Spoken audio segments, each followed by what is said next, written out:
Pourquoi dois-je utiliser le logiciel Alizé LCPC?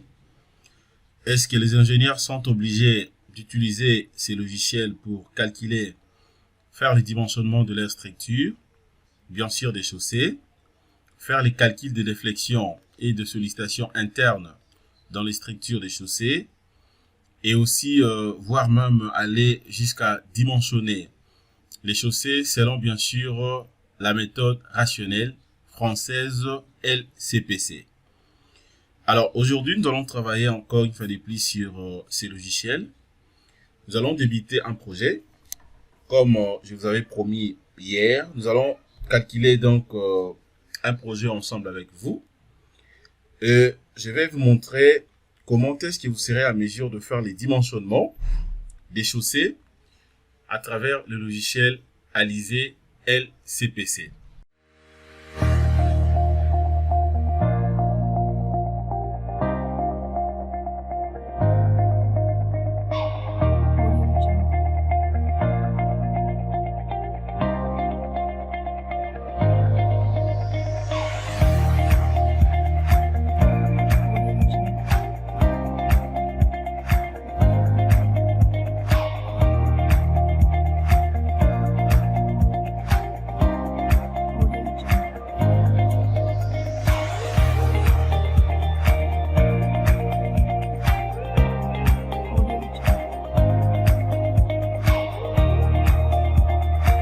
Salut tout le monde, bienvenue sur la chaîne Jinkunga Tutoriel, une chaîne de référence pour tous vos problèmes liés dans le domaine du génie civil.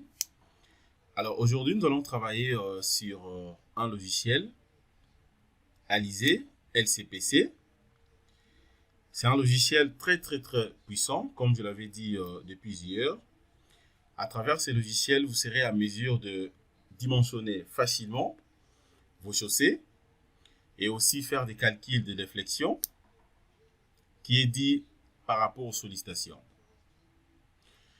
Alors, dans ce logiciel, vous n'aurez pas en tout cas des soucis à ce qui concerne les cours des routes.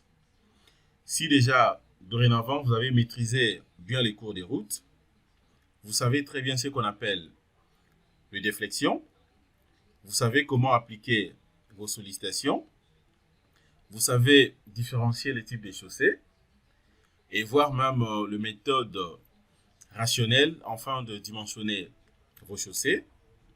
Eh bien, ce logiciel sera très facile à manipuler pour vous. Mais déjà, ce qu'il faut comprendre, c'est comme je l'avais dit hier, le logiciel Alizé LCPC, c'est un logiciel des calculs de déflexion et des sollicitations internes dans les structures des chaussées. Et ça aide aussi au dimensionnement selon bien sûr la méthode rationnelle française LCPC. Alors LCPC, cela veut dire tout simplement le laboratoire central des ponts et chaussées. Alors, ce que nous allons voir ensemble avec moi tout à l'heure, aujourd'hui, je vais vous montrer, nous allons voir comment faire les calculs et dimensionnement des chaussées. Alors, c'est d'une manière globale. Je vais vous montrer les principes, par où commencer, par où atterrir. Alors, je crois que pour ne pas être rapide, comme j'avais reçu aussi quelques commentaires auprès de mes téléspectateurs qui m'ont dit que non, l'ingénieur, ça serait important de aider nous des fois, quand vous donnez des formations, de ne pas être rapide, puisque vous parlez un peu rapidement. Alors, pendant cette formation, je vais faire de mon mieux. Je crois que cette formation sera subdivisée, je crois, en 2 ou 3 parties. Nous allons voir tout doucement ensemble avec vous comment calculer et dimensionner les chaussées. Alors, la première des choses à faire, c'est quoi? C'est juste question de lancer d'abord les logiciels. De lancer le logiciel Alizé LCPC. Alors, dès que vous lancez le logiciel, vous aurez donc cette affiche. Vous aurez donc cette affiche. OK? Voilà. Et après, maintenant, au niveau de cette affiche, vous avez en fait une petite présentation du logiciel. Comme je l'ai dit, Alizé LCPC, voilà, donc tout ce que je viens de dire là, c'est mentionné ici. Alors, en deuxième position, maintenant, je suis obligé de faire quoi? Avant maintenant de débuter les calculs et dimensionnements des chaussées, eh bien, je suis d'abord obligé au moins de comprendre ce qu'on appelle une chaussée. Ou bien l'historique aussi de la route, par exemple. Ça, j'espère que vous le savez très bien. Alors, étant donné que déjà, nous savons très bien que au début, la création de la route a été donc faite par rapport au passage des animaux et tout ce qu'on sait là. Alors, dans les dimensionnements ou dans les calculs des chaussées, c'est que moi, je vais premièrement faire ici, comme nous sommes en train de voir comment utiliser cette application. Je vais venir maintenant ici. Je viens là, je vais cliquer sur Continuer, appuyer sur une touche. Je clique ici, une seule fois. Alors, dès que je clique, regardez ce que j'obtiens. Je fais de mon mieux pour ne pas être rapide. À ce niveau, déjà, vous avez donc quelques onglets, tels que je vous avais présenté hier. Vous avez l'onglet Fichier, l'onglet Calculer, l'onglet Valeur admissible, l'onglet Bibliothèque, l'onglet Configurer à liser, et puis onglet Fenêtre. Donc, au total, ça fait 6 onglets. Alors, comme vous le savez très bien, tout au début, avant de débuter un projet sur un logiciel, la première des choses à faire, c'est quoi? Eh bien, vous êtes d'abord censé ou obligé au moins de paramétrer votre logiciel ou de faire la configuration. Mais déjà, ce qu'il faut comprendre au moins, si par contre que je vais commencer les projets, je vais calculer et dimensionner les chaussées, comme je l'ai dit, je peux venir soit ici, directement sur Fichier, je viens là, je prends Nouveau, et puis je peux choisir les structures. Mais je sais très bien que si je m'en vais comme ça, c'est-à-dire que je ne serai pas rassuré si la configuration du logiciel a été bien faite. OK? Alors moi, je vais premièrement d'abord configurer correctement le logiciel. Et après, maintenant, je vais débuter les processus de calcul et dimensionnement. Et donc, je viens là, je vais prendre d'abord configurer à liser. Je clique une seule fois. Dès que je clique ici, vous avez également plusieurs sous-onglets. Il y a l'option pays. OK, c'est mentionné bien sûr la France par rapport à la norme que j'avais configurée de plusieurs par défaut. Vous avez les unités, donc je peux modifier, je peux changer les unités comme je veux. Vous avez également les conversions des signes. C'est très important. Les conversions des signes, ça va vous aider de manière à ce que vous puissiez déjà bien définir donc le sens que vous allez considérer. C'est en quelque chose, c'est comme dans robot, comme vous le savez très bien. Le sens positif et le sens négatif. Et puis à part ça, vous avez un autre sous-onglet appelé justement ou nommé langue. Alors ce que je fais, je vais cliquer d'abord au sous-onglet qui est beaucoup plus important par rapport à ce que je suis en train de faire comme projet. Et donc je clique premièrement sur langue. Voici la configuration que j'avais faite de plusieurs.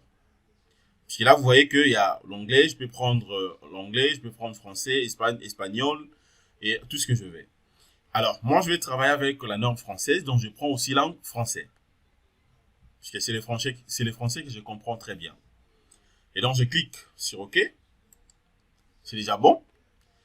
Je peux rentrer encore sur configuration. Alors, là maintenant, après langue, je peux prendre également la charge de référence. Je clique sur charge de référence. Voilà, il y a ce message qui apparaît. Définition de référence. Configuration préexistante de la charge de référence non détectée. Alors, à ce stade, maintenant, je vais cliquer tout simplement sur OK. Je clique. Alors, ici, maintenant, je suis obligé également de spécifier la charge de référence. Alors, je vais d'abord lire ensemble avec vous.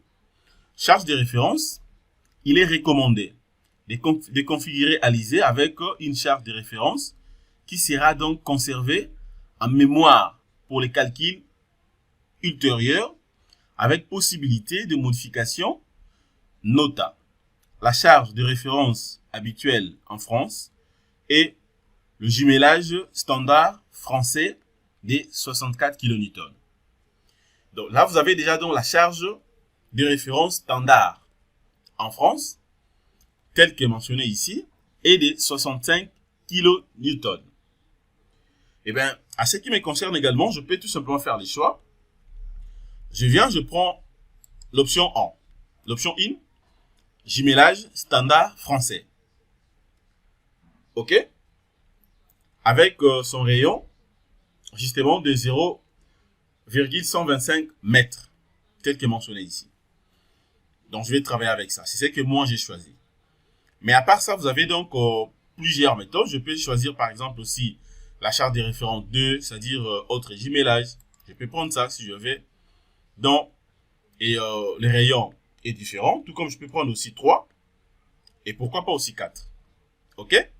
Mais déjà 4 ici, vous allez voir que 4, c'est la charge de référence par défaut, selon la norme française. Moi, je prends ça.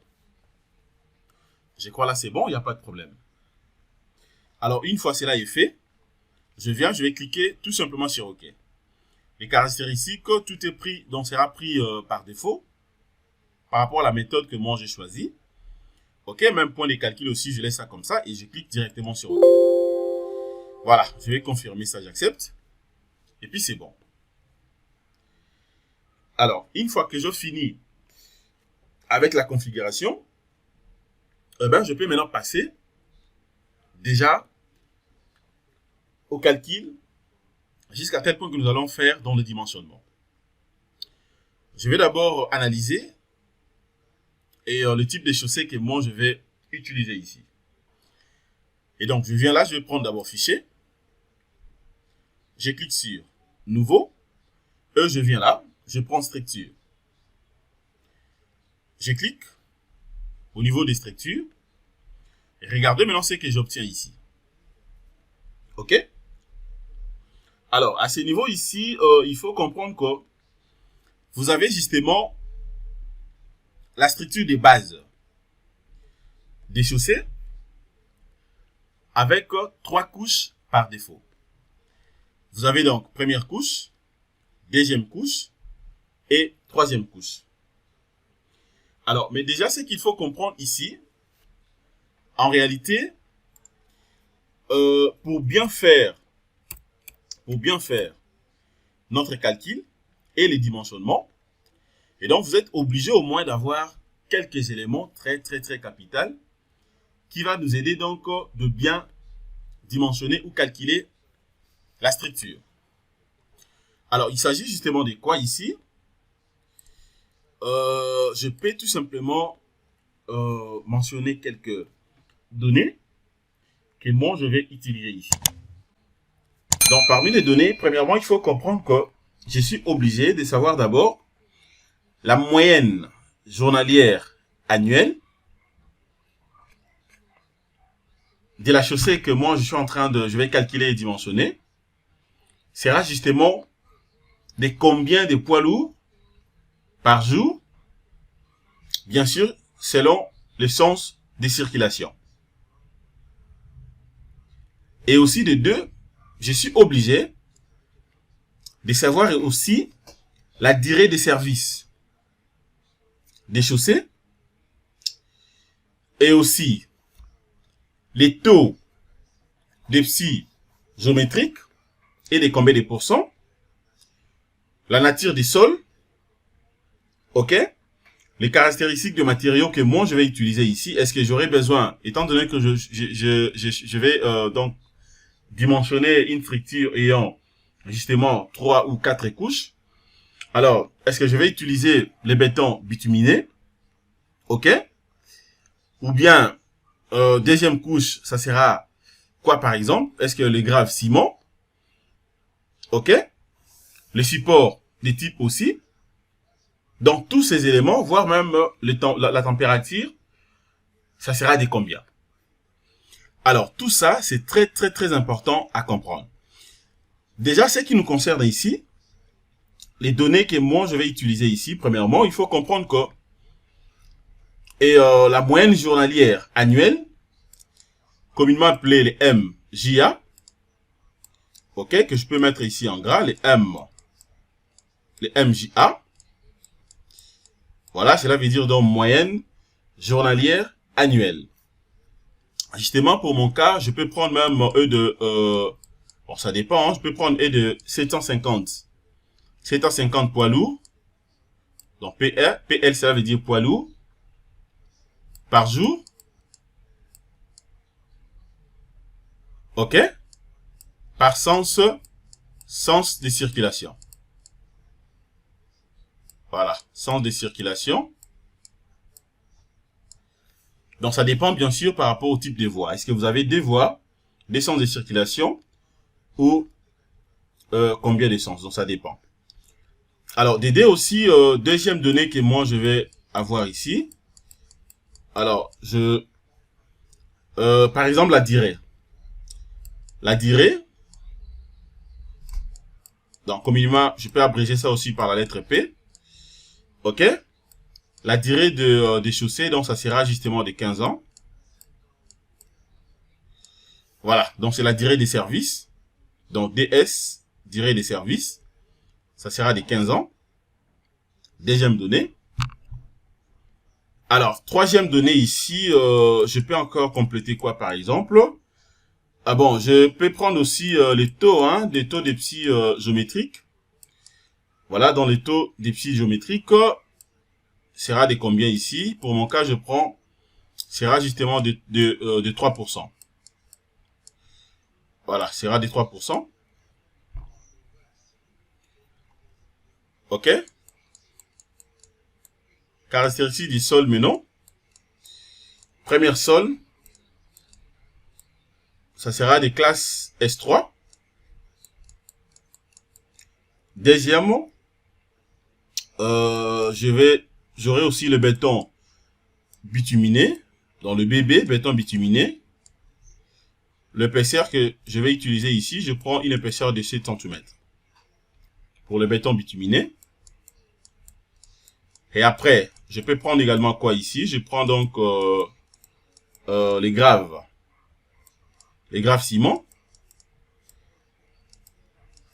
Voilà, les graves ciment, je me dis, la grave ciment, abrégé également par la lettre GC. Bon, je prends, sera égal à 3. OK? À part ça, parmi les données, je peux prendre aussi quoi ici? Je prends donc les supports des types par exemple aussi. Les supports des types. Bon, ça sera des types F2. Je vais vous montrer à quoi ça ressemble. OK? FD ou communément abrégé également par la lettre PF2. Voilà. Et après, une autre donnée. Nous avons donc la température. Je prends une température de 10 degrés Celsius. Voilà. Je peux compléter encore d'autres données. Bon, je peux commencer d'abord avec ça. Avec ça, je crois déjà c'est bon. C'est pour dire que tout ce que vous voyez ici comme données, c'est modifiable. Et après, maintenant, ce que je vais faire ici, c'est quoi? Une fois que je finis avec tout ça, je vais maintenant commencer à insérer les données. Mais avant d'insérer les données, je vais d'abord ajouter une couche. Je vais ajouter une couche. Pour ajouter une couche, c'est simple. Si je vais supprimer, je viens ici. Pour ajouter, c'est juste question de venir ici. Je clique une seule fois. Dès que je clique, voilà, donc là, je viens automatiquement d'ajouter donc une couche. Vous voyez? C'est bon? Je crois que vous avez vu comment j'ai ajouté une couche. Donc, j'ai cliqué premièrement ici sur ajouter couche. Et après, je clique directement sur donc la petite case qui était juste en bas ici. Et puis, j'obtiens directement ça. Alors, maintenant, je vais faire quoi? Je vais maintenant compléter les données telles que mentionnées ici. Je vais commencer d'abord par la première couche. La première couche ici, j'ai besoin donc de l'épaisseur de la couche. Deuxièmement, le module. Le module que vous voyez ici, c'est un mégapascal, c'est le module de Young. Le module de Young. Et puis le NU que vous voyez ici, ça représente tout simplement le coefficient des poissons. J'espère que vous savez très bien ce qu'on appelle le coefficient des poissons dans les cours des routes. Et de l'autre côté, vous avez donc le type de matériaux. Je vais cliquer premièrement sur autre, je clique une seule fois. Alors ça me donne cet élément. Maintenant, je vais faire quoi ici? Je suis premièrement obligé de voir d'abord la nature justement de matériaux des couches que moi je vais insérer ici. Première couche ici, je crois c'était le béton. C'est que moi je vais considérer ici. Je prends d'abord le BB, c'est-à-dire le béton bituminé. Ok? Le béton bituminé. Alors, pour avoir ça, c'est simple. Je suis obligé tout simplement de venir cliquer ici. Je clique sur le matériau. Ok? Et après, maintenant, je prends le matériau qui me convient. Le matériau qui me convient. Alors, déjà, ce niveau ici, étant donné que moi, je vais travailler avec première couche, je vais le matériau, le bitume. Donc, attendez, je vais voir ici, passage, structure, souple, non. Et donc, je prends ça. Le premier matériau bituminé. Alors, là, déjà, j'ai le bébé. C'est ça, donc, le bébé, le béton bituminé. Vous avez donc le module de Young. Ça fait donc 5400 mégapascal. Et puis de l'autre côté, vous avez les coefficients des poissons qui est de 0,350. Alors, maintenant, à ce niveau ici, je ne peux pas me limiter ici. Puisque sinon, alors si je m'arrête par ici, ça serait une erreur. Aussi longtemps que, à ce niveau ici, vous avez donc la température que moi je vois ici est de 15 degrés Celsius. Mais ce qui a été mentionné ici, c'était de 10 degrés Celsius. Donc, je suis obligé de modifier ça. Donc, je viens là, je vais cliquer tout simplement à côté ici. Bon, je descends. Voilà, pour avoir facilement les 10 degrés. Ok, là, maintenant, j'ai les 10 degrés Celsius. Et donc, là, maintenant, c'est bon pour moi. Et étant donné que j'ai tout choisi, eh bien, je peux tout simplement cliquer sur OK. Je viens là, je clique sur OK. C'est déjà donc inséré. Vous avez dans le coefficient et des poissons et les modules des Young. Ça reste que je puisse définir maintenant l'épaisseur. L'épaisseur ici, à ce qui concerne le béton bituminé, alors je me dis, ici je vais prendre 0,07 mètres, donc ça va représenter en quelque sorte donc à peu près 7 cm. Alors ici maintenant, ce qu'il faut mettre à ce niveau, attention à ne pas commettre cette erreur, il faut mettre le virgule ici, 0,07. Et donc là, je finis déjà avec la première couche. Je passe maintenant au niveau de deuxième couche. Je clique à côté. La deuxième couche maintenant, je suis obligé de faire quoi? Je clique tout simplement à côté ici. Tout en se référant à partir d'ici. Hein, tout en se référant ici. Donc je vais rentrer là. Deuxième couche, je sais que le matériau. Deuxième couche, il s'agit justement donc des graves ciment. Des graves ciment que j'avais définis ici. Grave ciment est là. Ok. Donc, ça sera dans le liant hydraulique. Donc je viens là, je clique matériaux, je prends donc matériaux traités, liant hydraulique. Voilà, je prends ça. Et maintenant, à ce qui concerne les modules de Young et le coefficient des poissons, je vais faire quoi maintenant ici? Je vais choisir en fonction de la classe que moi, j'ai définie au début. La classe, j'avais une classe ici de G3. Ok, je crois c'est ce qu'on avait choisi. De GC3, je crois. Attendez, je vais voir ça très bien. Voilà, c'est ça. GC3. Ok. Et donc, cela revient dire que c'est ça. C'est le système GC3. Alors, ce module de Young est de 23 000 mégapascales. Et le coefficient des poissons, là, ça fait 0,250. À ne pas commettre cette erreur. Donc, le matériau se différencie justement à ce qui concerne, donc, par rapport au coefficient de Young, coefficient des poissons plutôt, et le module de Young. Regardez ici, le coefficient des poissons est de 0,250. Mais dans le BB, béton bituminé, les coefficients des poissons c'était de 0,350. Donc c'était plus élevé par rapport au liant hydraulique. Et donc, cela étant pris, je peux cliquer tout simplement sur OK. Je confirme. Voilà, je confirme, c'est bon. Maintenant là, je peux définir aussi son épaisseur. C'est très simple. L'épaisseur ici, je vais travailler avec une épaisseur de 20 cm. Donc ça sera, je vais prendre donc 0,20 mètres. Donc ça fait 20 cm. Je passe maintenant au troisième couche. Troisième couche ici. Il s'agit de quoi ici? Le matériau. Donc, bon, je prends structure souple. Hein. Voilà, donc je suis là. Je prends donc structure souple. OK? Puisqu'il s'agit justement donc des graves et non traités. Donc, voilà, donc le GNT ici, cela veut dire grave non traité. Grave non traité, les structures souples. Alors, cela étant choisi, maintenant ce que je fais c'est quoi? Je suis obligé maintenant de voir tout simplement la classe qui a été définie ici. Voilà, GNT 1. Et donc, je prends ça. Le module de Young est de 600 mégapascales. C'est moins. Et tandis que le coefficient des poissons, ici, est de 0,350. Et donc, là aussi, c'est bon. Maintenant, je clique tout simplement sur OK. Je vais confirmer.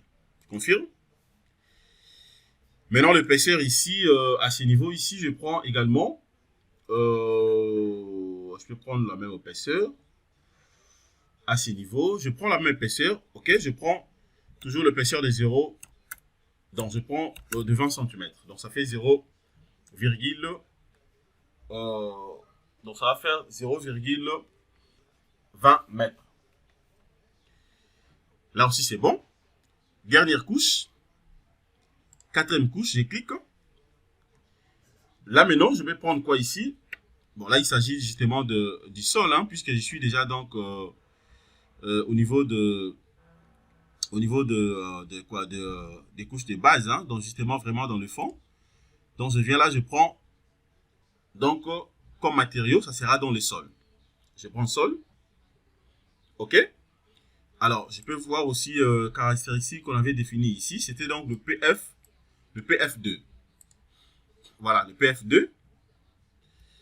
C'est ce que moi je vais prendre ici. Je prends ça. Voilà, là je vois très bien que le coefficient des poissons est de 0,350. Et tandis que le module de Young est de 50 mégapascales. C'est bien, et puis je vais confirmer.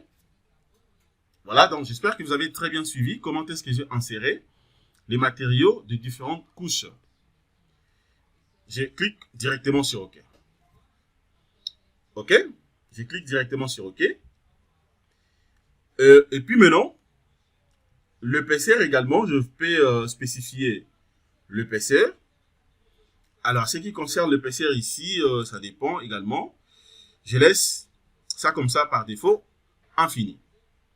Je laisse infini et c'est bon que ça reste comme ça infini puisque là, je suis au niveau justement donc, du sol. Alors, maintenant, étant donné que je viens d'insérer déjà les matériaux, maintenant, je vais calculer tout simplement la variation ou la variante. C'est-à-dire, donc, je vais tout simplement laisser au logiciel d'augmenter peut-être les épaisseurs si je calcule et que ça ne passe pas. C'est comme on fait généralement aussi sur Robot Structural Analysis. Ça dit si par contre que au début là, je refuse d'obliger au logiciel, par exemple, de respecter ce que moi j'ai inséré, je peux laisser donc cette occasion au logiciel de porter des corrections ou des modifications si par contre le calcul n'est pas bien fait. Vous voyez? Maintenant, comment je vais maintenant générer tout simplement le variante? Pour générer les variantes, c'est que moi je vais faire ici, je viens ici. Je vais cliquer tout simplement sur gérer les variantes. Je clique une seule fois. Dès que je clique, regardez ce que j'obtiens. Retenez que cette option de générer les variantes, comme je l'ai dit, ça va nous aider de manière à ce que le logiciel travaille librement. Alors, ça peut augmenter les épaisseurs choisies, bien sûr, de différentes couches, au cas où les calculs ne passent pas. Alors, maintenant, ce que je vais faire, c'est quoi? La première des choses à faire, c'est quoi? Je suis d'abord obligé au moins de définir le nombre de variantes. Le nombre de variantes ici doit être défini. Mais par défaut, ici, vous voyez très bien que le nombre total des calculs des variantes ici, c'est mentionné 1. Le nombre max, ça s'arrête jusqu'à 25. Alors, pour définir ça, c'est juste question de bien voir la configuration justement de votre projet. De bien voir en fait la configuration de votre projet. Ça fera de manière à ce que vous ne puissiez pas commettre des erreurs. Et pour mon cas ici, ça va justement donc de 20 à 30. Alors, comment maintenant je serai à mesure de définir justement le nombre de variantes ici? C'est-à-dire, je suis obligé de chercher la différence entre ces deux valeurs. C'est-à-dire, déjà, si vous prenez donc 30 moins 20, ça me fait 10. Alors, comment maintenant on compte justement le variante? Pour compter le variante, on commence d'abord par le premier chiffre, ok, jusqu'au-delà. C'est-à-dire, si je vais compter, je suis obligé de commencer d'abord par 20. Ça sera donc 20, 21, 22, 23, ainsi de suite jusqu'au-delà. Alors, vous allez voir que si déjà la différence ici me donne 10, je suis obligé maintenant de prendre les 10 plus le 1. Le 1 ici, ça représente tout simplement le 20 que vous voyez ici. C'est-à-dire, ça fait que j'aurai donc 11 variantes ici. Donc, j'aurai 11 variantes. Donc, là, maintenant, je vais aussi spécifier ça. Je vais d'abord cocher, je confirme ça. Et puis là, je vais descendre. Bon, je peux, voilà, je coche d'abord, je peux descendre. Je descends d'abord jusqu'à 11. Et après, je vais cocher. Je descends jusqu'à 11 et puis je coche. Bon, attendez. Bon, je descends d'abord. Je descends jusqu'à 11. Voilà, je laisse ça d'abord comme ça. Je descends jusqu'à 11. Voilà, jusqu'à 11. Je crois là, maintenant, c'est bon. Par rapport aux variantes. Maintenant, attendez, je vais aussi regarder d'abord très bien cette mention. Cette mention, je crois là, c'est bon. Voilà, c'est bien. Je peux cliquer sur OK. Je confirme. Je clique sur OK. Une fois cliqué sur OK,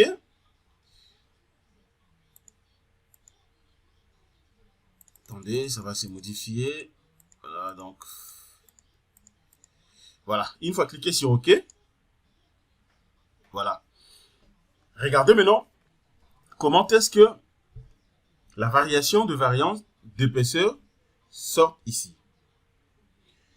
Maintenant, ce qu'il faut maintenant comprendre à ce niveau ici, je suis maintenant obligé soit de jouer tout simplement au niveau de la couche.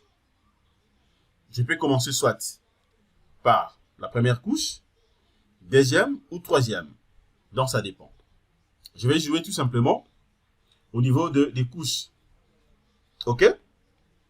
C'est-à-dire que maintenant, je joue au niveau de la couche, tout en faisant tout simplement une variation ou en mettant justement la variante de 1 cm au fur et à mesure. C'est-à-dire quoi? À ce niveau ici, moi, je veux que la progression se fasse donc très bien, mais que cela soit respecté par 1 cm au fur et à mesure. Donc, je suis censé de faire quoi? Je viens d'abord ici, je vais commencer d'abord, je prends par exemple la deuxième couche, je clique là-dessus. Dès que je clique, je viens maintenant ici. Vous avez maintenant les couches numéro 2, calcul des bases et sa hauteur. OK? Premier point, vous avez idem, données des bases, entrée libre manuel, progression arithmétique. Vous avez progression géométrique, progression arithmétique alternée, couche 2 sur 3, épaisseur, ainsi de suite. Moi, je vais pas ça, je vais travailler tout simplement avec la progression arithmétique, incrément. Incrément. Maintenant, ce que je vais faire ici, c'est quoi?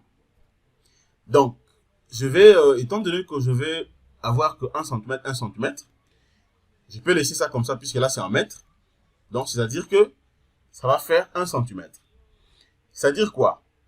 Donc, l'épaisseur va augmenter de 1 cm, 1 cm, 1 cm, jusqu'à ce que la déformation calculée sera donc inférieure à la déformation admissible. C'est-à-dire quoi? La variante que moi je définis ici, c'est une variante qui va m'aider de manière à ce que cette progression arithmétique incrémentée de 1 cm puisse m'aider de manière à ce que l'épaisseur s'augmente de 1 cm, 1 cm, 1 cm au fur et à mesure, jusqu'à ce que la déformation calculée sera donc inférieure à la déformation admissible. C'est comme vous le savez, même quand on dimensionne, quand on fait les dimensionnements du bâtiment, généralement sur Robot Structural Analysis, nous avons toujours la possibilité de calculer d'abord ce qu'on appelle la contrainte calculée. Et pour que le bâtiment ne s'écroule pas, pour qu'il y ait résistance, c'est-à-dire la contrainte calculée doit être justement inférieure à la contrainte admissible. La contrainte admissible du sol. C'est presque le même principe. C'est-à-dire ici maintenant, c'est-à-dire cette déformation calculée doit être inférieure à la déformation admissible. Donc c'est bien, je clique maintenant sur OK.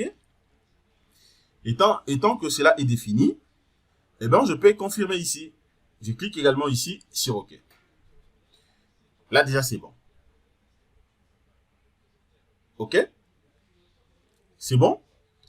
Alors maintenant, à ce niveau ici, étant donné que j'ai inséré presque au maximum les données, je peux maintenant passer directement au calcul. Je vais faire maintenant les calculs directs. Calcul direct, comment je vais procéder? Je viens ici, je vais cliquer sur calcul direct. Charge de référence. Voilà, je vais patienter. Voilà, je patiente. Voilà. Regardez maintenant ce que j'obtiens à ce niveau. Suivez-moi très bien. C'est une formation très importante, très capitale. Ça va vous aider, vous n'aurez pas des ennuis, vous n'aurez pas des soucis à ce qui concerne les dimensionnements de vos chaussées. Alors, à ce niveau ici, vous avez également plusieurs paramètres. Déjà en bas ici, vous voyez très bien la déflexion. OK? Maintenant, à ce niveau maintenant, c'est que moi, je suis obligé de faire c'est quoi? Eh bien, je suis maintenant censé de comprendre d'abord la nomenclature ici. Puisque ici, je vois très bien qu'il s'agit des épaisseurs que j'avais bien avant insérées. De 7 cm, 20 cm et 20 cm. Quatrième couche en défini ou infini. Là, vous avez donc le module de Young défini pour les 4 différentes couches. Vous avez le coefficient de Poisson pour les 4 couches. OK? Vous avez donc le Z des calculs ici. Alors, ce qui est beaucoup plus important pour nous, c'est de comprendre d'abord les mentions que vous voyez ici. Surtout beaucoup plus le 2 ou je dirais même le 3. Pourquoi pas tout ce que vous voyez ici. Il faut d'abord comprendre ça. Les epsi T ici que vous voyez, ça représente tout simplement l'epsilon des tractions admissibles. Epsi T, cela veut dire epsilon des tractions admissibles. Contrairement dit également la déformation des tractions admissibles. Ce que vous voyez ici, ça représente tout simplement la déformation des tractions admissibles. Mais tandis que les sigma P que vous voyez ici, bien sûr c'est en mégapascal. Regardez très bien ici, hein, vous voyez très bien, donc c'est la déformation. C'est la déformation, comme je l'ai dit, ça représente la déformation des tractions, les psi T, tandis que les sigma T, en mégapascal, ça représente tout simplement, et donc la contrainte des tractions admissibles. La contrainte des tractions admissibles. Mais tandis que les psi Z, ici, là maintenant ça représente la déformation verticale admissible calculée. Et enfin, vous avez les sigma Z, ici également, ok, qui représente tout simplement, en réalité, la contrainte justement des tractions, mais là maintenant, vous voyez très bien que c'est en Z. Alors, maintenant, je vais que toutes les valeurs, je vois que toutes les valeurs trouvées sont là. Maintenant, ce que je vais faire, c'est quoi? Comme je vois très bien que j'ai des valeurs ici trouvées, calculées, je peux maintenant continuer justement et les calculs. Mais je crois que concernant cette partie, on peut s'arrêter à ce niveau. Nous allons donc continuer la deuxième partie. Comme ça, vous allez suivre du début jusqu'à la fin. Comment est-ce que vous serez donc à mesure de calculer vos structures des chaussées et voire même de le dimensionner. Voilà. Merci de votre disponibilité. Abonnez-vous massivement sur la chaîne YouTube. Likez nos vidéos, partagez ainsi que commentez. Si vous avez des questions, des suggestions, n'hésitez pas de nous écrire au moment opportun. Nous allons répondre à toutes vos préoccupations. Excellente soirée. Au revoir.